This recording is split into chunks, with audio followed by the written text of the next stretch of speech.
Hi there, my name is Beck, the Rabbi from another planet. Please like, share, and subscribe, and ring the little bell so you're notified when new videos drop. So this is a bit of a new strain, a new segment we have here on the channel. I say me, that I have here on the channel.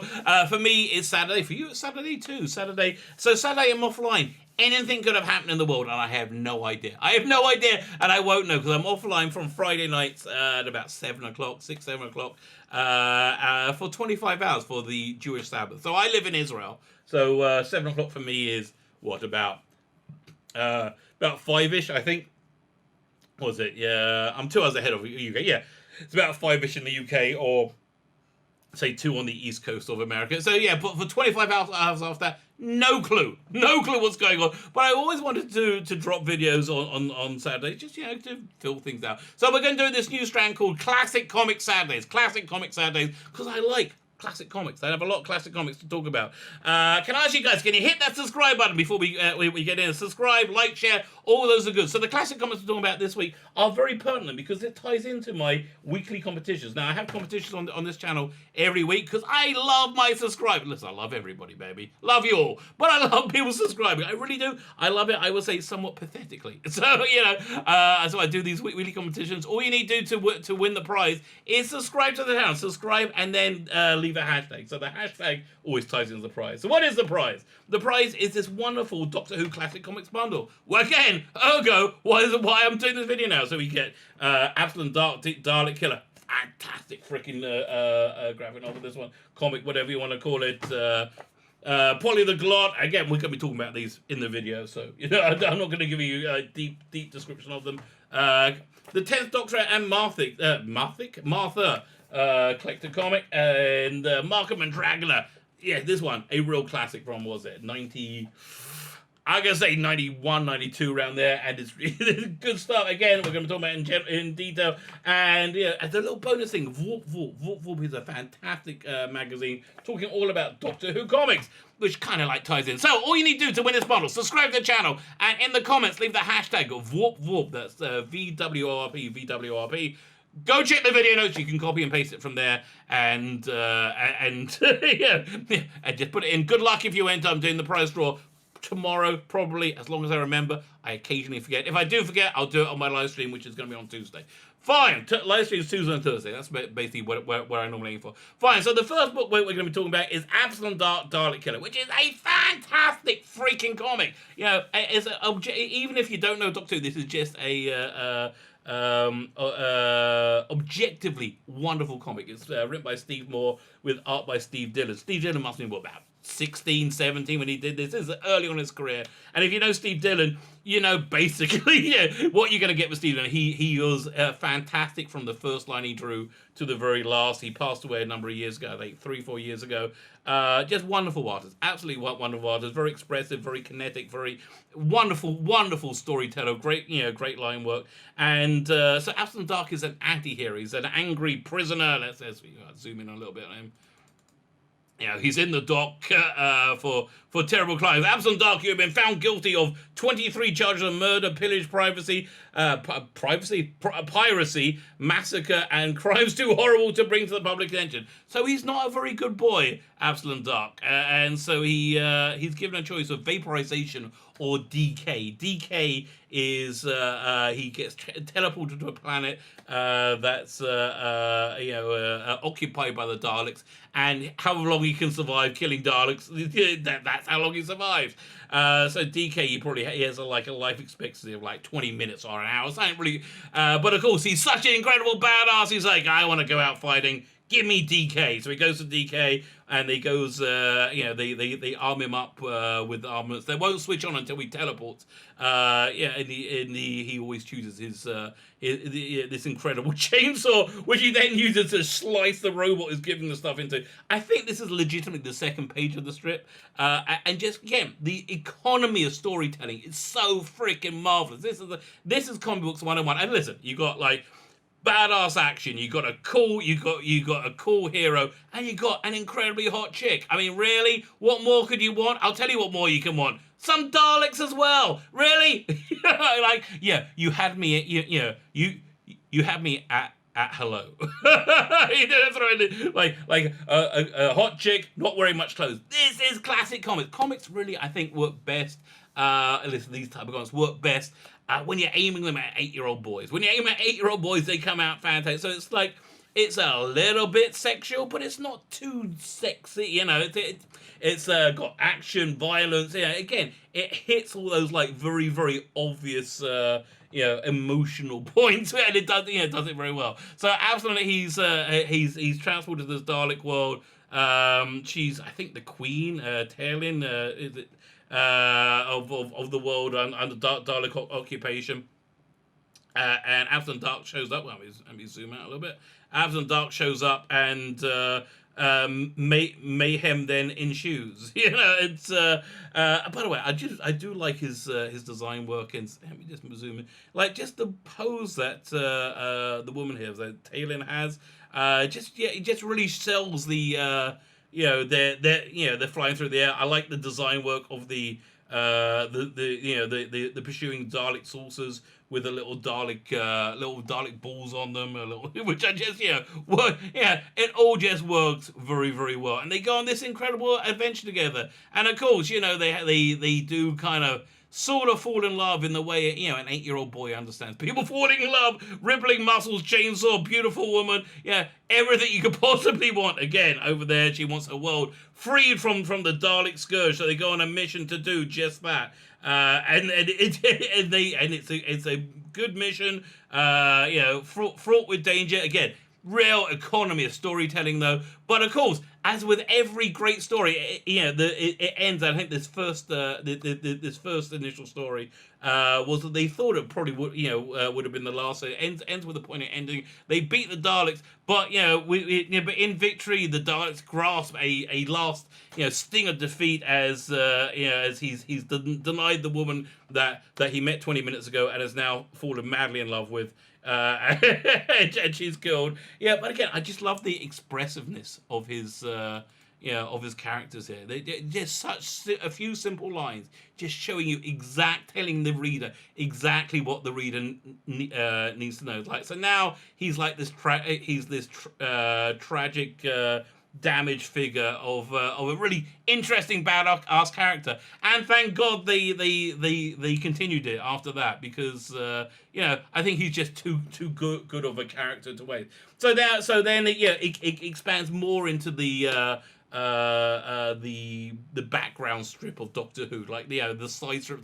So Doctor Who's not in it, but you have all the Doctor Who monsters, the Draconians, the Ice Warriors, all that stuff, but just done a lot better. So then next place he finds himself is in the Draconian realm, and he gets sucked into Draconian politics. But as he turns up, he's in bad shape, drinking heavily after taking out tons of ships, because he's that freaking cool. I just love heroes like this. I think we could do with a lot more heroes like this today. And so then the artwork changes. I think my guess is this page strikes me as Steve Dillon with the inks by David Lloyd. That's my guess, because David Lloyd takes over the art chores here. And for me, it really, really works. It's very noticeably different. But David Lloyd's work I know mostly from V for Vendetta, and like very noirish strips. I love seeing him do like this big, bold, brash sci-fi stuff.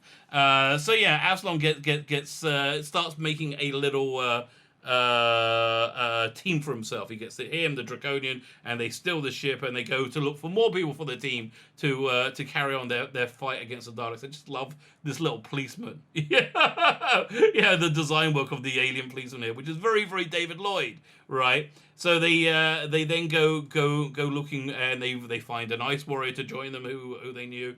And it basically, the story is basically like the Magnificent Seven, them bringing together the crew until they basically do, and it seems like it's going to be the end of the story. And I think for all intents and purposes, it really was for like a good 5-6 years. And then they thought, this character's too good. We got to bring him back. And put him into the main Doctor Who strip, which is exactly what they did. So the art then moves to Lee Sullivan. Lee Sullivan can draw a freaking Dalek. He knows how to draw a Dalek and draw it well. His expression, I find him a little bit more too cartoony. when dealing with people. But dealing with spaceships and Daleks, he is spot on, and he's very good at dealing with spaceships and Daleks. I mean, again, look at this wonderful page. I just love this page. It's got the angle and everything, the translator disc. Just everything says Dalek to me and says it well. And then in comes Abslom Dark. Boom! Cuts off the Daleks to the top of his head, and he meets the Seventh Doctor. Again, you see what I mean about being a more cartoony. But yeah, I think the likenesses really work. I think generally speaking, it works. So then the rest of the book, you have Abslom Dark drawn into an adventure with the Seventh Doctor, basically as he tries to free another planet from Dalek occupation. Fantastic graphic novel. I like tons of fun reading it. I recommend it so hard. How much do I recommend it? I bought it more than once. That's what I'm giving away in the in my giveaway. So the next one I want to highlight. I want to talk about is, let me just pull up the right page for it. It is we'll start. There you go. Doink. Now I'll open this over here. I'll open this and close that. There you go. So this is John Ridgeway's art. It's a pretty slim volume. It collects together like about 6 months worth, maybe a year's worth of Doctor Who magazine comic strip.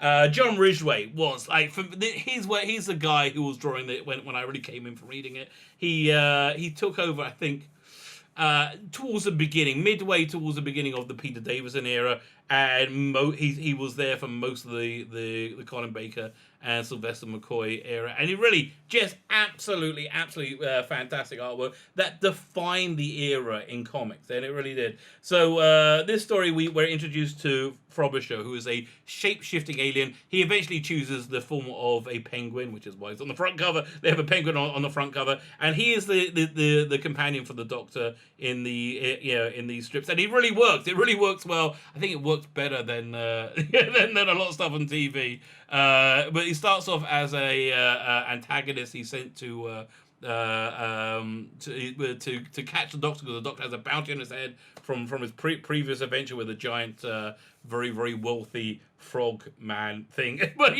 and so he comes in the TARDIS, and I just love like the whimsy. They get by making him part of the TARDIS, essentially. And they do, they do have like this wisecracking character. If you want to hear him be performed, it's a Big Finish. They have done a few audio productions, and they're really good. But here, I just love like the storytelling, and we zoom out so you can see the whole page. We have the Doctor talking to one of these wonderful aliens. So I think the look of these aliens are really defined by the Dave Gibbons strips that preceded. Dave Gibbons really did the Tom Baker strips, but he's given like this like post hypnotic suggestion. I can't remember exactly what happens, but like the world starts melting around him like this, and just what wonderful piece of storytelling. Because let's go to the next page. And it's just fantastic. You see the Doctor falling into infinity, falling to a planet, and the planet turns around. He's the big bad that they're going to be dealing with for, I think it was a good 6 months to a year in the comics. And again, it's this is more the artwork that hasn't been coloured. I just really like John Ridgway's art. He's working on a new Doctor Who strip now, a Doctor Who spin-off strip. Omega by Cutaway Comics, which I'm actually I'm really interested in getting. So the next book in the bundle is this one, Mark of Mandrogona. This comes from when is it? 93. Oh, look at 93. I was right. So this was probably done from like 1990 to 1992, I would guess. It's a good couple of years worth of strips. So Doctor Who had been off the air. So the strip now at this point was like pushing into a new direction. It was only like new Doctor Who being created, and they were very like conscious of that. And I think they did a pretty darn good pushing it into a new direction. So again, Lee Sullivan was the main artist for in this era, and the signature strip from the collection is the Doctor versus the Mandrogona Helix, which was a villain from the Fourth Doctor's time. This time, I think everybody kind of realized that Doctor Who, for it to work, had to be put right back into contemporary London, make it very like relevant. which I think it probably lost a lot in the Colin Baker years. But yeah, so we have the story. There's this club being investigated by unit that has some ties to this Mandrogona helix, these monsters happening, and the Doctor and unit join forces to investigate. The TARDIS is infiltrated somehow. Yeah, again, there's a lot of tying it back into old Doctor Who lore, but again, just really, really, really good. Really good artwork and storytelling. I would say just look at this wonderful page over here. When this is getting towards the denouement, where it's all going down. And again, I think again the likenesses, the expressiveness, while being more cartoony, just I think really totally works. So here, look at this Brigadier. You can just see him in the background. There was this idea they were trying to make their own unit family that they could base the comic strip Doctor with. So also in the collection we got some real classics. We got Train Flight, which is the 7th Doctor and Sarah Jane Smith. Also returning for this was John Ridgeway. It was so good to see his work in. Here's a little Doctor and Sarah Jane sketch he did. I just love that. I really do love that. But I think in terms of artwork, the standout for the collection is this strip called Fellow Travelers, which I believe is it this collection? Yeah, I believe they colored it. Right, and it didn't do a very good job. I don't think they did a very good job, if I remember right. But this is Arthur Ranson art, and just look at it, absolutely fantastic. His line work is beautiful, his expressions are great, and his likenesses are pretty much perfect. I love the use of whiteness in the background, like this white space to give a feeling of space and three-dimensionality to it. And also, he's a dab hand with the action stuff. The kitty cat turns into a giant cat monster. But yeah, let me show you this other. It turns, and then later on, the granny turns into a giant monster as well. And but yeah, there's this wonderful bit of storytelling here. By the way, look at this likeness of Sylvester McCoy. It not just looks like him, but it gives the feeling that they were trying to portray in the in the TV show, and also in I think the novels were being printed, the New Adventure novels. But I love the owl flying over the moon. It's so right. It's so right for the era. It just fits. It works. And yeah, it ends up. There's a little flashback. Say he's been there before. There's a Troughton Doctor. The only thing I'm not sure about is that supposed to be Jamie. I don't know. That's the only dodgy likeness I've seen so far. But everything other than that, just absolutely beautiful artwork. And I'm also throwing in one more thing. Check this out. This is the more recent strips. The more recent strips, they went into color. So they were colored originally. This is 10th Doctor and Martha. So much more contemporary.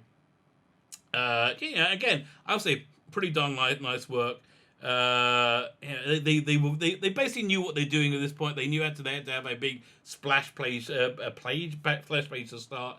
And occasionally, I think you got one strip in it by Roger Landridge, who's more of a cartoonist, which honestly, as an occasional thing, just kind of works. I just think it kind of works. So there you go, a little wander through the classic comics of Doctor Who from Doctor Who magazine. I hope you enjoyed it. Next week, I think we're going to be looking at Alan Moore's Marvel Man, Miracle Man, whatever you want to call it, Volume 1, an absolute classic of the genre. If you never read it, I recommend it so highly. But if you don't know anything about it, then come back next week and find out. My name is Sheila Becken, the Rabbi from another planet. Please like, share, and subscribe, and ring the little bell so you're notified when new videos drop.